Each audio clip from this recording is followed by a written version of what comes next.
Assalamualaikum. دینه مخکې لیکچر کې مونږ ډیسکس کړی چې مونږ یو بایولوژیکل کلاسیفیکیشن سیریز سٹارټ کړی دی او په فلاني لیکچر کې مونږ ډیسکس کړی چې بایولوژیکل کلاسیفیکیشن څه ته ویل شي او دغه رنګ مونږ هیستوریکل بیک گراوند اف بایولوژیکل کلاسیفیکیشن سټڈی کړو او ورسره مونږ ارسطوټل کلاسیفیکیشن هم ټچ ورکړو. نننی لیکچر کې مونږ ډیسکس کوو چې ټو کینګډم کلاسیفیکیشن سیستم څه ته ویل شي او په کې به خصوصا مونږه کینګډم پلانټي په حواله سره خبره کوو. ټیک شوه. نو راځو ټاپک طرف ته. ټاپک دی ټو کینګډم کلاسیفیکیشن سیستم. دا یو خبره یاد ساتئ چې په دې کینګډم کې مونږ دا وایو چې هو سجست ان دا ټو کینګډم کلاسیفیکیشن سیستم چا سجست کړو، چا پیش کړو، چا ریپرزینټ کړو. دویم به مونږه ګورو چې when suggest کوم وخت کې suggest کړو، کوم وخت کې انټروډوس کړو. دریم بیسس فار ان ټو کینګډم کلاسیفیکیشن د فار کم بیسس استعمال شو. دریم څلورم به موږ وایو مین پوینټس چې ټو کینګډم کلاسیفیکیشن سیستم کوم مین پوینټ دی هغه به ډیسکس کوو اور بل به موږ ډیسکس کوو ډرابیکس.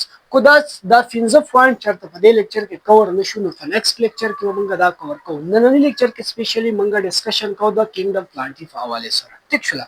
اول ته دا یو دوه پوینټونه وایو چې ټو کینګډم کلاسیفیکیشن سیستم واز سجسټډ بای کارلس لینیس ان 1758. ټو کینګډم کلاسیفیکیشن سیستم چې کوم دا یو ساينټیسټ چې دا غنوم مو کارلس لینیس سجست کړو. په کوم وخت کې سجست کړو؟ 1758 کې دا کینګډم سجست شوی و. صحیح شوه. بل موږ دا وایو چې کلاسیفاید all living things into two kingdoms on the base of morphology. مارفولوژي په بنیاد باندې دا ټو کینګډم کلاسیفیکیشن سیستم جوړ کړل. یعنی تمام ارګانیزم دوه کینګډمز ته کلاسیفاید کړیو د مارفولوژي په بنیاد باندې، د شیپ سایز په بنیاد باندې، د سټرکچر په بنیاد باندې دوه کینګډمونو ته کلاسیفاید کړیو. هغه دوه کینګډمز کې یو کینګډم ته ویل شي کینګډم پلانټي او کینګډم انیمیل. دنیا ټول جانداري په دې دوه کینګډمونو کې خودلی چې یو کینګډم پلانټي بل و کینګډم انیمیلیا.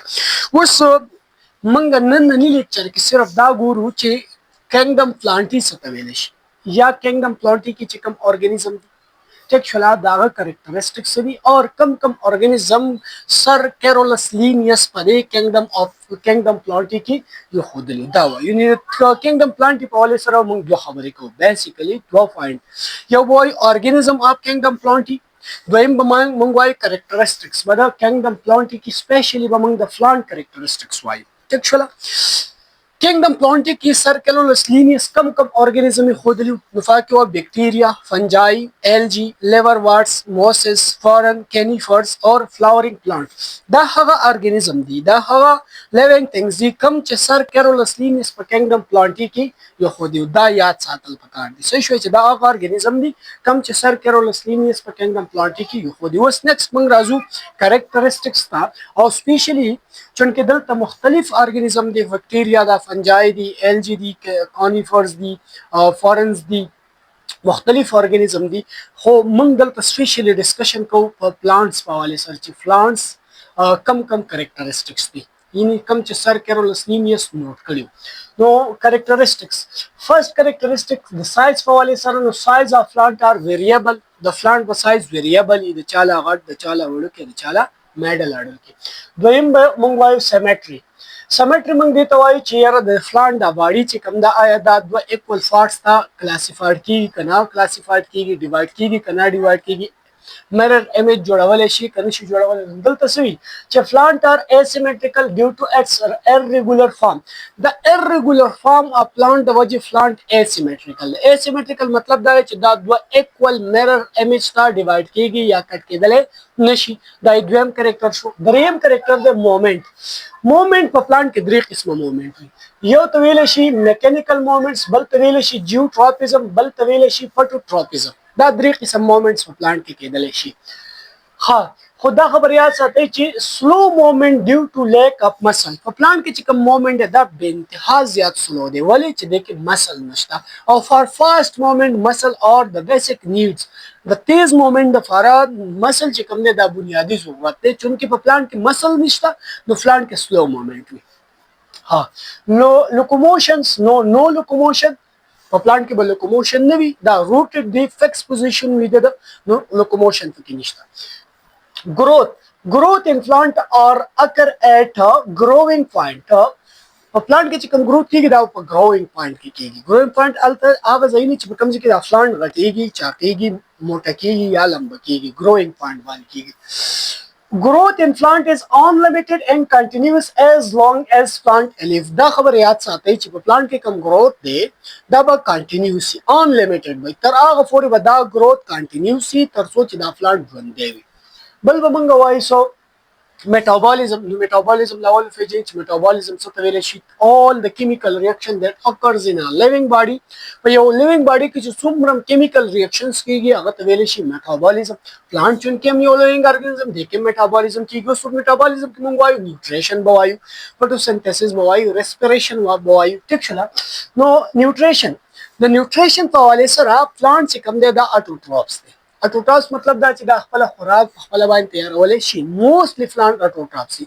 بعض پلانټس داسې دي چې هغه سیپروفایټس دي سیپروفایټ مطلب څه دی چې دا تیار خوراک حاصله ډیډ باډیز له تیار فوډ سکه ګین کې هغه ته سیپروفایټس وي نو پلانټ سم پلانټس آر سیپروفایټ while the almost all plants are autotrophs ټیک شولا respiration نو په پلانټ کې چې respiration کیږي ولې living things دی او living things ته د انرژي ضرورت دی او respiration یو داسې پروسس دی چې په دې کې د فود نه انرژي ګین کیږي د فود نه څه یعنی فود بریک ډاون کیږي او دا په وجه باندې دا بریک ډاون په وجه باندې څه کیږي دا فود نه انرژي ریلیز کیږي ها photosynthesis نو plant کې photosynthesis کیږي خدا خبر یاد ساتئ چې photosynthesis in plant occur in daytime while respiration occur in daytime as well as night time night time के फोटोसिंथेसिस में भी सिर्फ रेस्पिरेशन हाँ बलवायु excretion plant और फेसिव organism form latent nitrogenous waste plant ची कम दे दा फेसिव ऑर्गेनिज्म दे देर कम मकदार बानी नाइट्रोजीनियस वेस्ट पैदा कई बल खबर तासो सके कि दा कम कार्बन डाइऑक्साइड दे